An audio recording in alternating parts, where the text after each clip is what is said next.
الحمد لله رب العالمين وبه استعين واشهد ان لا اله الا الله وحده لا شريك له واشهد ان محمدا عبده ورسوله اما بعد حج کن لوگوں پر فرض ہے؟ قرآن مجید میں اللہ تبارک و تعالیٰ نے ارشاد فرمایا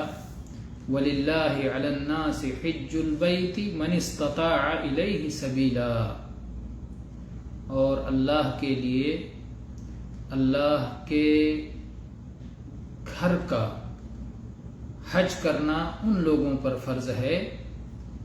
جو وہاں تک پہنچنے کی طاقت رکھتے ہوں۔ تو جو شخص حج کرنے کی طاقت رکھتا ہے اس کے اوپر حج کرنا فرض ہے۔ کون شخص طاقت رکھتا ہے؟ کون شخص مستطیع ہے؟ جو شخص جسمانی اعتبار سے تندرست ہو، سفر کرنے کی طاقت رکھتا ہو، سامان سفر اور اخراجات سفر اسے مہیا ہوں، سواری کا اور سفر کی دیگر ضروریات کا اس کے پاس انتظام ہو، جس کی وجہ سے وہ حج کے لیے مکہ جا کر اپنے گھر واپس آ سکتا ہو، اس کے پاس اتنی مالی قدرت ہو، جو اس کے اوپر قرضے ہیں، جو اس کے اوپر لازمی اخراجات ہیں اپنے اہل و عیال کے، ان سب کے بعد قرضوں کی ادائیگی کے بعد اپنے اہل و عیال کے اخراجات کے بعد شرعی طور پر اس کے اوپر جو نفقہ لازم ہے اس کی تکمیل کے بعد اگر اس کے پاس اتنا مال ہوتا ہے کہ وہ مکہ جا کر کے حج کر کے واپس آ سکے تو اس کے اوپر حج کرنا فرض ہے۔ اگر کوئی شخص اپنے مال اور بدن دونوں اعتبار سے قادر ہے، یعنی جسمانی طور پر بھی تندرست ہے اور اس کے پاس اتنا مال ہے کہ وہ حج کر کے واپس آ سکتا ہے، تو اس کو خود اپنے آپ کو حج پر جانا ضروری ہے، یعنی وہ خود جا کر حج کرے، یہ اس کے اوپر لازم ہے۔ لیکن ایک شخص ایسا ہے کہ اللہ نے اسے مال سے نوازا ہے لیکن جسمانی طور پر اس کے اندر طاقت نہیں ہے، چل پھر نہیں سکتا ہے، حج کے مناسک اور حج کے عبادات، طواف اور سعی اور جو دوسرے اعمال حج کے ہیں، اس کی جسمانی حالت یہ نہیں ہے کہ وہ ان اعمال کو انجام دے سکے، تو اسے دوسرے شخص کو بھیجنا چاہیے اپنی طرف سے حج کرنے کے لیے، کہ وہ کسی کو اپنا مال دے دے کہ وہ اس کی طرف سے حج کر لے، کیونکہ اس کے پاس مال ہے لیکن جسمانی صحت اس کا ساتھ نہیں دے رہی ہے، تو وہ کسی اور کو حج پر بھیج دے گا۔ اور جو شخص جسمانی طور پر تو قادر ہے لیکن اس کے پاس مال نہیں ہے کہ وہ حج پہ جا سکے، حج کے اخراجات اس کے پاس نہیں ہیں، تو ایسے شخص پر حج کرنا فرض نہیں ہے۔ جسم میں صحیح سالم ہے، تندرست ہے، حج کے اعمال انجام دے سکتا ہے، لیکن مال نہیں ہے تو اس کے اوپر حج کرنا فرض نہیں ہے۔ اور ایک شخص جسمانی مالی دونوں طور سے قادر نہیں ہے، نہ تندرست ہے اور نہ اس کے پاس مال ہے، تو اس سے حج کی فرضیت ساقط ہو جاتی ہے، اس کے اوپر حج کرنا لازم نہیں رہتا۔ ہاں، جس شخص کے پاس جسمانی طاقت موجود ہے لیکن مال نہیں ہے تو وہ زکوٰۃ کا مال لے کر کے بھی حج کو جا سکتا ہے، اس لیے کہ حج بھی فی سبیل اللہ میں سے آتا ہے، تو اسے زکوٰۃ کے مال سے حج پر بھیجا جا سکتا ہے۔ اور ایک شخص جس کے اوپر حج کرنا فرض تھا لیکن وہ اپنی زندگی میں حج نہیں کر سکا اور اس کی وفات ہو گئی، ایسے شخص کے چھوڑے ہوئے مال میں سے حج کے اخراجات نکالے جائیں گے اور کسی شخص کو اس کی طرف سے حج کرنے کے لیے بھیجا جائے گا، یعنی اس کے ترکہ میں سے، اس کے چھوڑے ہوئے مال میں سے کسی شخص کو حج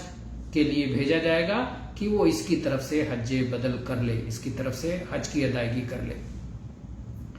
اور عورتوں کے لیے یہ بات یاد رکھنے کی ہے کہ جب تک ان کے ساتھ محرم موجود نہیں، ایک عورت کی جسمانی حالت بھی ٹھیک ہے، مالی حالت بھی ٹھیک ہے، لیکن اس کے ساتھ محرم موجود نہیں ہے جانے کے لیے، محرم جیسے والد ہیں، بیٹا ہے، شوہر ہے، یا اس طرح سے جو محرم ہوتے ہیں، کوئی محرم اگر عورت کے ساتھ نہیں ہے تو اس کے اوپر حج فرض نہیں ہے۔ تو یہ حج کن پر فرض ہے؟ اور حج یہ اسلام کا 5واں رکن ہے۔ ہر مسلمان عاقل، بالغ، آزاد اور قادر پر زندگی میں ایک بار حج فرض ہے۔ حج کی فرضیت سن 9 ہجری میں ہوئی اور نبی کریم صلی اللہ علیہ وسلم نے اپنی زندگی میں ایک بار حج کیا ہے، جو حجۃ الوداع کے نام سے مشہور ہے۔ حج کے بہت سارے فوائد ہیں، محاسن ہیں، اسرار ہیں، انہیں غور کرے انسان تو وہ چیزیں کھل کر کے اس کے سامنے ظاہر ہو جاتی ہیں۔ اسلامی اخوت کا عملی مظہر ہے۔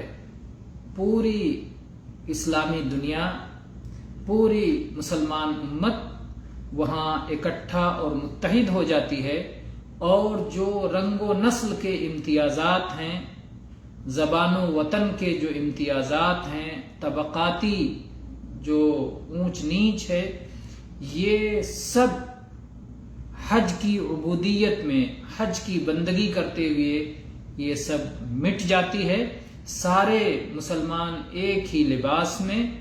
اور ایک ہی قبلہ کی طرف رخ کیے ہوئے اور ایک ہی طرح کے کلمات سب کی زبان پر جاری ہوتے ہیں، اور وہ اللہ کی توحید کے نغمے ہوتے ہیں، جس میں وہ نغمہ جو ان کی زبانوں سے جاری رہتا ہے۔ حج ایک مدرسہ ہے جس میں انسان صبر کی تعلیم حاصل کرتا ہے، آخرت کو یاد کرتا ہے، آخرت کی ہولناکیوں کو یاد کرتا ہے، اللہ کی بندگی کی لذت کا احساس کرتا ہے، اپنے رب کی عظمت کو پہچانتا ہے، اور ساری مخلوق کس طرح سے اس رب کی محتاج ہے اس کو جانتا ہے۔ ثواب کمانے کا ایک موسم ہوتا ہے حج، گناہوں کے مٹانے کا، اور اپنے رب کے سامنے کھڑے ہو کر کے اس کی توحید کا اقرار کر کے اور اپنے گناہوں کا اعتراف کر کے اپنے گناہوں کی بخشش طلب کرنے کا، اور اپنے رب کی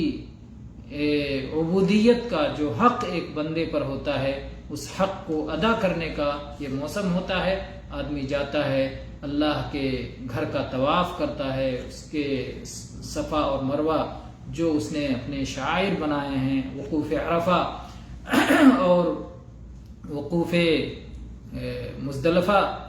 اور اسی طرح سے رمی جمرات، جو بھی اللہ تعالیٰ نے مناسک حج کے بنائے ہیں وہ سب کی ادائیگی کر کے انسان اپنے گناہوں کو مٹاتا ہے اور اجر و ثواب کو کماتا ہے، اور جب حج سے واپس ہوتا ہے تو اس طرح سے کہ اس کے سارے گناہ ختم ہو جاتے ہیں، جیسے کہ اس نے ابھی اپنی ماں کے پیٹ سے جنم لیا ہے، ابھی وہ پیدا ہوا ہے اور وہ گناہوں سے پاک صاف ہے۔ حج میں انبیاء کے حالات بھی یاد آتے ہیں کہ انبیاء کس طرح سے اپنے رب کی عبادت کیا کرتے تھے، کس طرح سے لوگوں کو اللہ کی طرف بلایا کرتے تھے، کس قدر وہ محنت اور مشقت اٹھاتے تھے، اور کس طرح سے انبیاء اپنے اہل و عیال کو چھوڑ کر کے، اپنے خاندان کو چھوڑ کر کے ایک اللہ کی طرف لوگوں کو بلاتے تھے، تو ان کے اخلاق کی بھی اس میں یاد آتی ہے۔ اسی طرح سے حج ایک ایسا موقع ہوتا ہے جب ساری دنیا کے مسلمان اکٹھا ہوتے ہیں، سب ایک دوسرے کے حالات کو جانتے اور سمجھتے ہیں، یہ معلومات ہوتی ہے کہ لوگوں کے اندر دینی علم کتنا ہے اور دین سے جہالت کتنی ہے، کہاں کہاں غریبی پائی جاتی ہے اور کہاں کہاں کے مسلمان دولت مند ہیں اور اللہ نے انہیں نوازا ہے، اور کہاں کے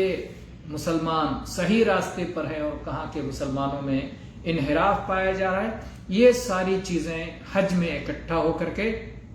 حج کے اجتماع سے یہ ساری چیزیں معلوم ہوتی ہیں۔ تو بہرحال حج ایک بہت اہم عبادت ہے جو زندگی میں ایک بار ایک مسلمان کو انجام دینا فرض ہوتا ہے۔ ایک سے زیادہ بار اگر وہ کرتا ہے تو اس کے حق میں نفل ہوتا ہے، اور اس میں بہت زیادہ فوائد اور منافع ہیں، جیسا کہ قرآن پاک میں اللہ تعالیٰ نے فرمایا بھی ہے لِيَشْهَدُوا مَنَافِعَ لَهُمْ، کہ اپنے منفعت کے لیے لوگ وہاں پر حاضر ہوں۔ تو اللہ نے بے شمار منافع حج میں رکھے ہیں۔ تو آج کے درس میں اتنی باتیں کافی ہیں۔ وآخر دعوانا ان الحمد للہ رب العالمین وصلی اللہ علی نبینا وسلم۔